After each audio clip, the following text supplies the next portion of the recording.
seniors can receive free shingles vaccinations and other crucial vaccinations. And what I'm also very excited about, we've not focused on the fact that under Medicare Part B, we have said, and Chairman Wyden had put forward this policy that out-of-pocket costs should go down if the companies are charging more than the rate of inflation on prescription drugs under Part B.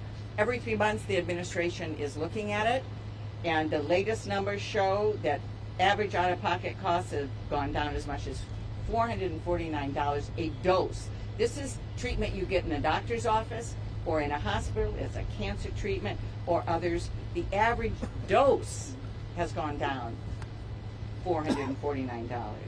And of course, Medicare is beginning to negotiate prices just like the VA. So we know there's more to do. The Inflation Reduction Act was a wonderful first step. I'm so proud of our caucus and our president for standing up to Big Pharma, one of the biggest lobbying operations in Washington, D.C. We took them on and we won, and we're going to continue to stand up for people who need to know that they can afford their essential medicine.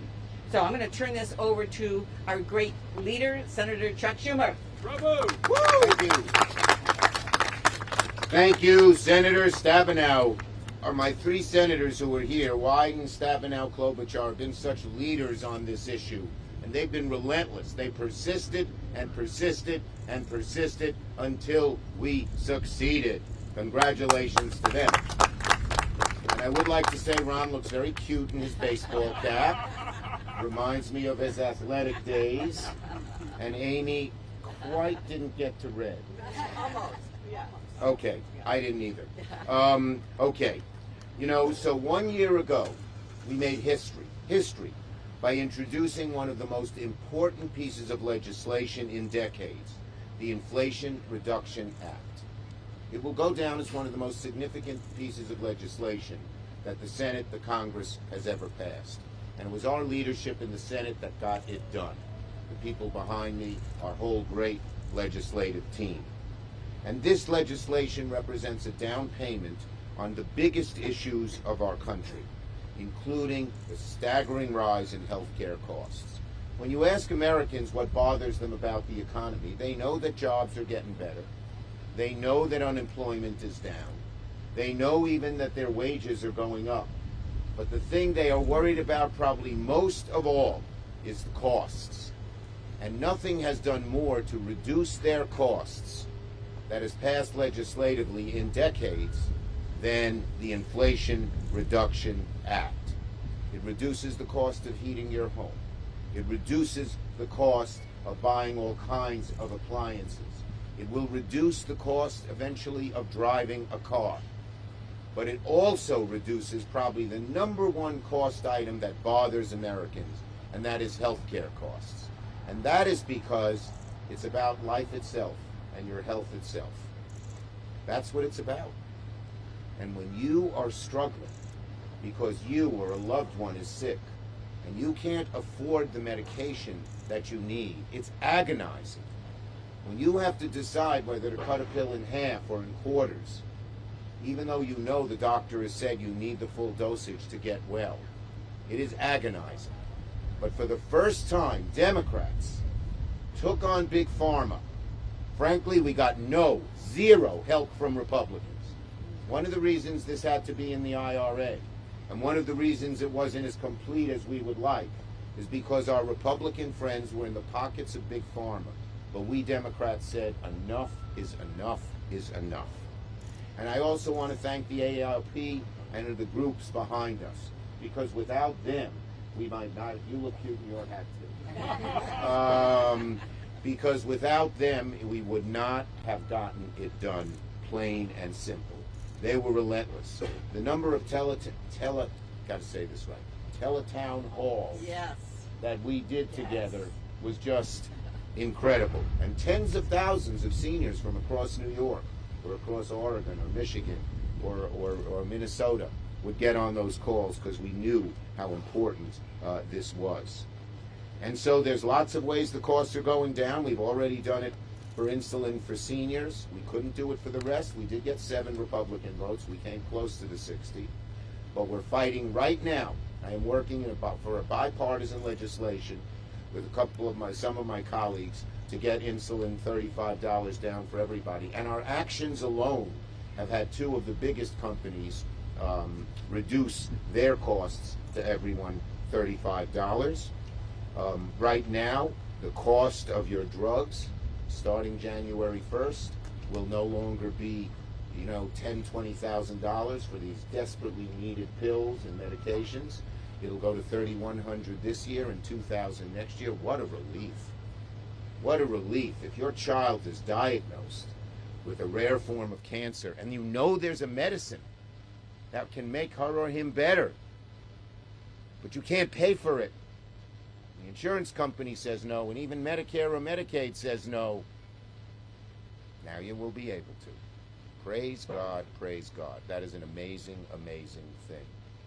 And then, of course, as Debbie mentioned, when companies are raising their prices above the inflation level, we were very smart about this. We said, okay, you said you got to sink a lot of money in pharma into producing the drug. We get that. But once the cost is produced and the opening price is X, you can't keep raising it. Look, even insulin, so needed. It was created by a Canadian doctor named Banting in 2021. He was 1921. He was a very, very generous man. You know how much he sold the patent for? $1. And yet now Pharma is selling it for $800. That's not sunk costs. That's not research. That was done by that lovely Mr. Banting over a century ago. So, all I can say is, when it comes to drug prices, we ain't finished yet. Woo! We're working on insulin, and provided we keep the Senate majority and even gain a seat or 2, get the House back, keep the presidency, you're going to see a lot more good stuff that we will be able to do to lower the price of drugs in general, prescription drugs, and to lower health care costs for America. It's one of the most important things we can do for the American people, and the division between the Democrats and Republicans is stark, glaring, and welcome. Thank you, everybody. And now, do I call on? And now let me call on our great leader of the Finance Committee. Through just a historical accident, I would have been head of the Finance Committee, but he got on a few days before me. I told Harry Reid not to do it, but he still did. Anyway, Ron Wyden. This is history. All right. The leader said it so well. Senator Stabenow said it very well. Senator Klobuchar and I have been teaming up on this for years and years. And let me just give you a couple of additional thoughts. When you're talking about getting a good deal for patients and taxpayers, everybody knows you're supposed to be able to negotiate. You ought to be able to negotiate to use your bargaining power. There are more than 50 million seniors. You've got a lot of bargaining power. But the pharma lobby was able to secure a holy grail, and they've been protecting it. The Holy Grail said, we aren't going to negotiate. We're just going to decide what all the ARP members and everybody in Minnesota and Michigan, what they're going to pay. They're going to make the decisions. The 50 million people, who cares? They can negotiate with everybody. Shoot, everybody negotiates with grocery stores. My God, but you couldn't negotiate. So they had this holy grail. And the 3 of us, under the leadership of Senator Schumer, kept coming back to the floor and saying, no, we're not going to accept the system on health care costs where basically if these guys want to sell it not just way beyond inflation, but 10 times the inflation rate, they can get away with it. So the fight was all about taking Big Pharma's holy grail away. And because of these wonderful people, all the grassroots and Brad and everybody, we left that holy grail in tatters. We walked off the floor and it was dead. It was gone. It was over. From now on, we're going to negotiate. And as Senator Schumer said, we're just getting started. Now, when we set up the inflation penalty, and Senator Stabenow, I'm still trying to talk her out of retiring. She sits next to me on the Finance Committee. We said, let's put this into English here. Inflation penalties, all the rest. It's more than just an inflation penalty, although that says it very well. It is a price gouging penalty for the first time in America. We're going to hit the big pharma lobby with price gouging penalties. So, what you're starting to see, and I would refer everybody to the wonderful material that Senator Stabenow and her staff puts out. Drugs, for example, like Humira, which is a blockbuster cancer drug, you're going to see lower co-payments, lower out-of-pocket co-payments for all the members of the AARP and everybody else. So I'm just going to close with this. In my youth, I was co-director of the Gray Panthers, senior citizens group. I had a full head of hair and rugged good looks and all that.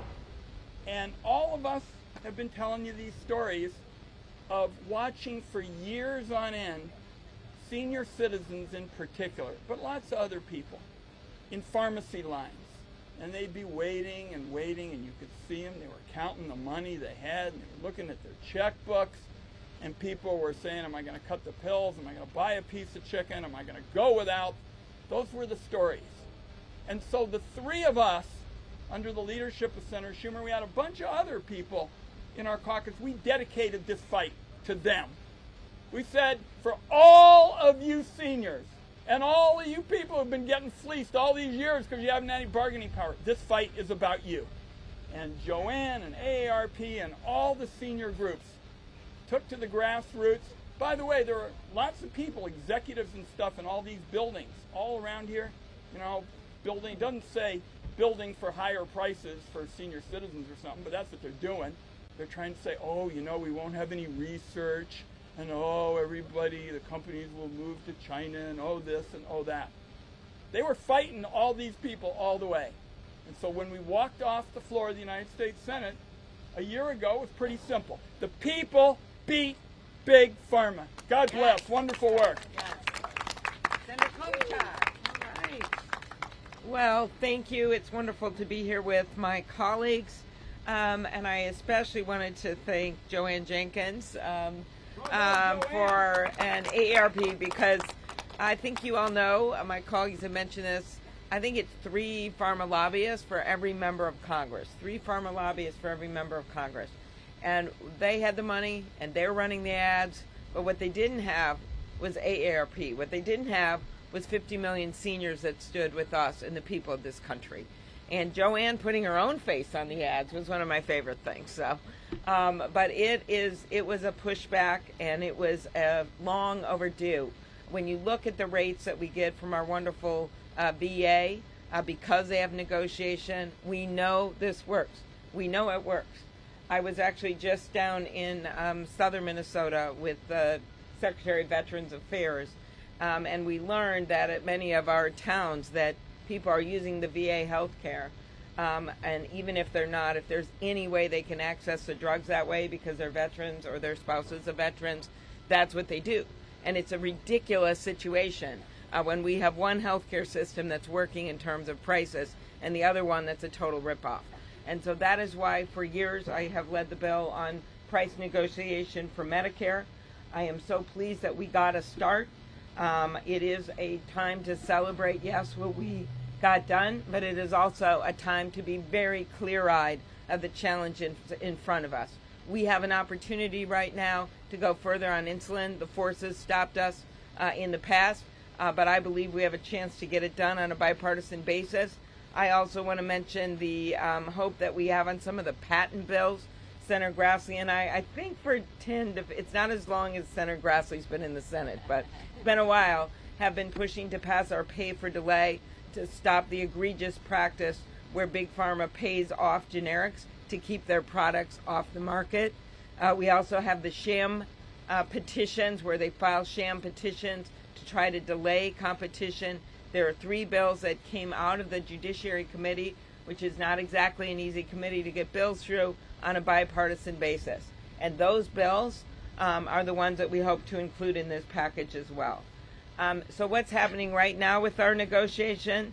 Unleashing the power of 50 million seniors, yes, but we also know that Big Pharma is fighting every step of the way. Johnson & Johnson, just this week, filed lawsuits. And I think we have to start naming them and shaming them for what they're doing.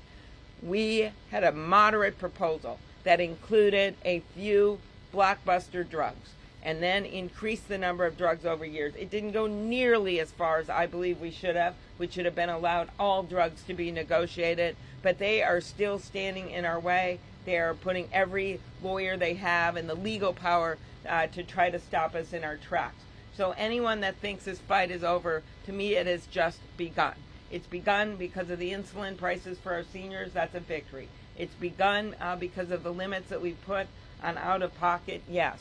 It's begun because we passed this bill after decades of trying to lift a provision that the lobbyists for the pharmaceutical companies literally wrote into law. But the fight has only begun. It is raging in the courts, and it's going to continue to rage in this building. So at some point, the seniors of this country and all those young people we saw walking by who benefit when we get prices down for our seniors, at some point everyone's going to say, whose side are you on? And I will say this, Pharma has thought for years that they owned Washington. Well, they don't own me, they don't own Joanne Jenkins, they don't own the people that are up here, and they certainly don't own the 50 million seniors in this country. So watch, the fight is still ahead, and there is one party that's on the side right now of these seniors, and it is the one that's in front of you today. Thank you. Right, thank you. Joanne Jenkins, AARP. So good morning, everyone, and I want to thank Leader Schumer and the senators behind me for inviting us all to be here today to celebrate this 1-year anniversary of the prescription drug law. You know, AARP fought to pass this legislation. High prescription costs are deeply personal for families, and it's a problem that impacts the day-to-day lives of tens of millions of families all across this country. I particularly want to thank my red shirt AARP volunteers behind me who were all so instrumental in our fight to lower prescription drug prices. They made their voices heard not only here in Washington but in states and towns all across this country. And I cannot overstate what a monumental achievement the passage of this law has had for older Americans who are struggling to afford their medications. Over the past year, AARP has worked to ensure Americans 50 and older know about this law, know what's in it and how it may help them, and we've seen it already impacting their lives. We've held over 100 teletown halls and roundtable meetings across this country at the local, state, and national levels to inform our members. We know that tens of millions of them sent emails and calls and texts and letters to members of Congress on both sides of the aisle to make sure that they knew how important this legislation was to each and every one of them. And we've heard from many of them how now they can get a shingles shot and vaccine that they couldn't afford before because it was too expensive. That vaccine, like many others, are now affordable at no cost in Medicare. We've heard from the people whose lives were changed when they learned that their insulin would now be $35 a month. And we've heard from our members that they strongly support our push against companies so that they can be penalized if they raise the prices faster than the rate of inflation for those drug companies. This is about fundamental fairness and no longer letting drug companies get away with outrageous price increases year after year. And we've heard from our members that they look forward to Medicare using its buying power to get better deals for American seniors and taxpayers by negotiating for lower drug prices. And finally, over the next 2 years, the implementation of this new law and its out-of-pocket protections will give millions of peace of mind to our members and others by setting the spending limits to $2,000 out-of-pocket costs a year. But while we're educating on the law's benefits and working on its implementations, we know the fight is not over. Big pharma and drug companies are already spending millions of dollars trying to overturn this law, including drug negotiation provisions so that they can keep charging older Americans the highest drug prices in the world. We won't back down until Americans finally get the relief they need and that they are so desperately fighting for.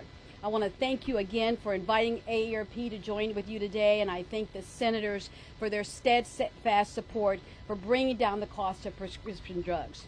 And now it's my pleasure to introduce Brad Woodhouse of Protect Our Care, who will give remarks and who's been the one out there giving the roots behind me. So, Brad. Thank you. And thanks to AARP and Senator Klobuchar. I know you have to leave. We got a bus tour coming. All right. And we got a bus tour coming. Okay. And so don't forget our bus tour. So look, I want to be brief because I think you've heard a lot about the provisions of this bill. You've heard a lot about how historic it is. I want to reflect on a few things. One, I got a lump in my throat when I heard that you were going to retire.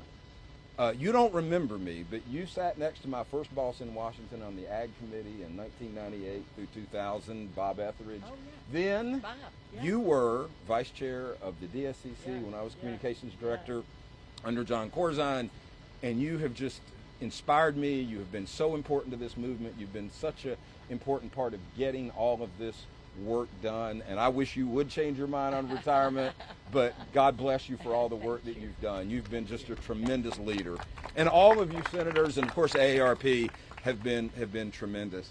I want to reflect on a few things. I'm not even going to use these. One, this is so personal.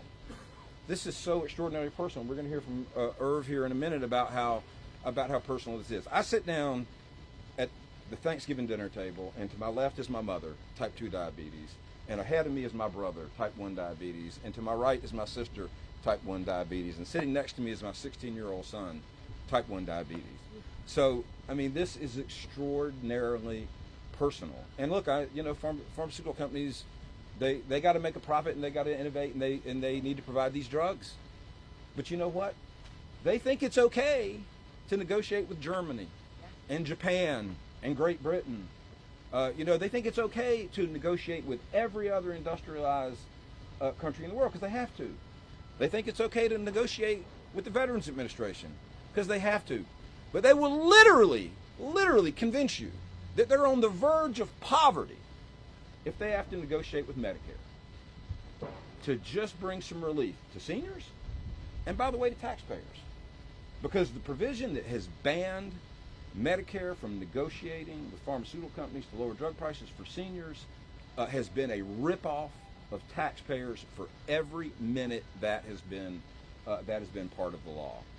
I understand CEOs understand that they have responsive to their stockholders, but by God, if you can negotiate with all these other countries, if you can negotiate with the Veterans Administration, by the way, if you, the top 5, I'm going to use a little bit of this, if the top 5 pharmaceutical companies in this country can go from $81 billion in profits last year to $89 billion in profits this year, and you're telling me you can't afford to negotiate, we're not saying give it away for free, but to negotiate with Medicare for lower drug prices.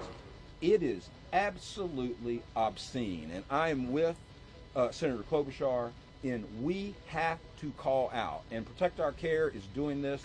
We're doing this month. We have a Greed Watch product. Every time we hear the earnings calls and the profits of pharmaceutical companies, look, when they're doing these earning calls, they're not saying that they're struggling or they're going to go out of business or not be able to innovate new drugs. They're talking about how strong their profits are. They're talking about how we're giving you stock buybacks. We have so much money. We're giving you a stock buyback. But you can't help us lower the price of insulin. You can't help us lower the price of cancer drugs or other critical drugs. So this fight is not over. It is a fight that's going to continue in Congress because, as you've heard, there's so much more to be done to extend these provisions, extend more drugs to be negotiated, extend the insulin provisions to the non-senior market, and there's so much more to be done here. But now we're in court.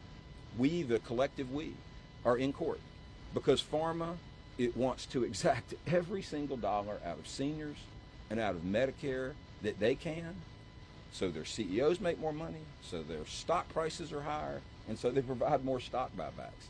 It's obscene. Pharmaceutical companies are doing well. They're doing well in every other country in the world. They're doing, you know, if negotiation was such a burden on pharma, maybe they wouldn't sell drugs to the Veterans Administration, but they do. So this fight is not over. But okay, I've been very negative, but I just want to say how historic this is. I was doing this on the outside in 2006 when this was the number 3 item on the 6 for 06, which was the package that Democrats ran on to win back the House. And they passed the negotiation provision under then Speaker Nancy Pelosi, that obviously wasn't going anywhere with George Bush in the White House. So this has been a long time coming. It is so historic. To paraphrase President Biden, it's a big funky deal. Yeah. I said funky. Yeah.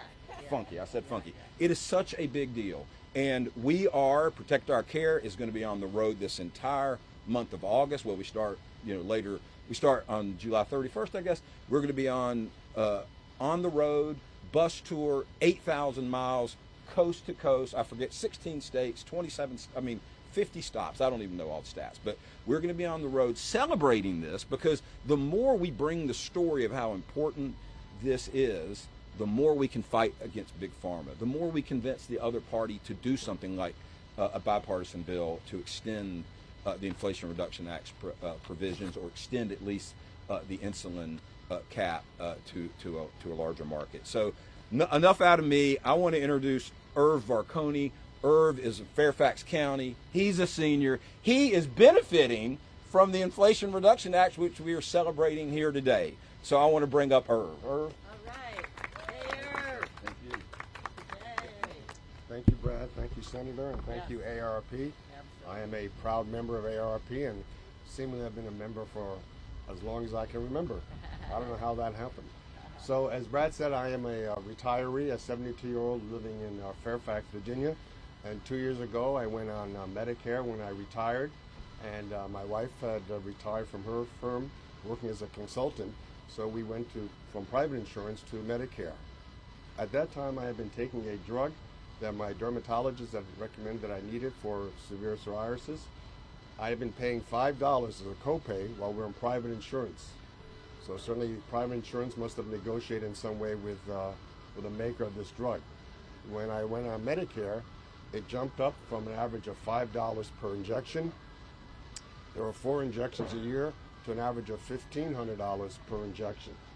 And I tried to find out about that. Well, we don't get reimbursement as much from Medicare, so we're going to have you have a higher copay. There are no biosimilars or generics, we might call them, so either I was going to take that drug or not, and the issue I had was pretty severe, so I've done that. But unfortunately, that's not the only drug that my wife and I have to take. Together with our copays, again, since we went on Medicare, is approximately $14,000 a year. We're lucky we can afford that, though it's a very significant amount of money, but I don't know how many others can necessarily afford that as well. So it just blew my mind in terms of having to do that. The company that makes this drug, called Skyrizi, you've seen that on commercial. And by the way, any drug that you see advertised on TV, you can well imagine what the cost might be, is AbbVie, which is a spin-off from Abbott Labs. They were spun off about 10 years ago. And since that time, the stock value for this company, AbbVie, has doubled in share value. In the past year, they had about $56 billion of revenue. I'm not sure of the income, but $56 billion of revenue. And I would ask why the drug is as expensive as it is. Well, we spent $7 billion invested in drugs, and we need to make that up. So that was not helping me as well. Same company, by the way, that manufactures Humira. Again, another one that you see advertised on TV. So for me, how will the Inflation Reduction Act help me? Well, instead of paying as much as $14,000 in copay, that's just for the copays, doesn't include other medical costs or insurance, I'll only have to pay up to $2,000. Unfortunately, this starts only in 2025, not earlier, but okay. We will wait until then. So it's going to help me a tremendous amount in terms of doing that. I certainly hope that Medicare will be able to negotiate with this maker to be able to lower that price even further, not only reducing the copay for me, but reducing the cost overall. Same with my father-in-law. I have a 98-year-old father-in-law, and he takes insulin, and he's been taking it for about 35 years or so. However, he's also a veteran. So guess what? He doesn't actually have to pay. So how come he doesn't have to pay, yet non-veterans who have insulin have to pay, even $35? So he's fortunate, but his daughter, my wife, is not. So if we have to take those drugs, we don't have the same advantage as well. So I just want to thank what the senators have done and what this Inflation Reduction Act will do for me personally. But I'm just one of maybe 50 million of us who have to take these drugs, and all of us will make those savings, and I'll be able to use that savings for my grandchildren and other uses as well. So again, I appreciate everybody being here, and thank you for your efforts. Thank you so much. We thank you so much. And let me just say again, this is about putting people first. That's what the Inflation Reduction Act is. That's what our efforts to take on Big Pharma is all about. When Irv said he asked questions about why prices were so high, I asked that in a finance meeting with the pharma CEOs, and they couldn't answer it. And I said, let me answer it for you. You have these high prices because you can. You can do whatever you want, which is why you have these high prices. Well, not anymore. Not anymore. So thanks everybody for being here. All right. Woo! Appreciate it. Absolutely. Thank you guys for coming out.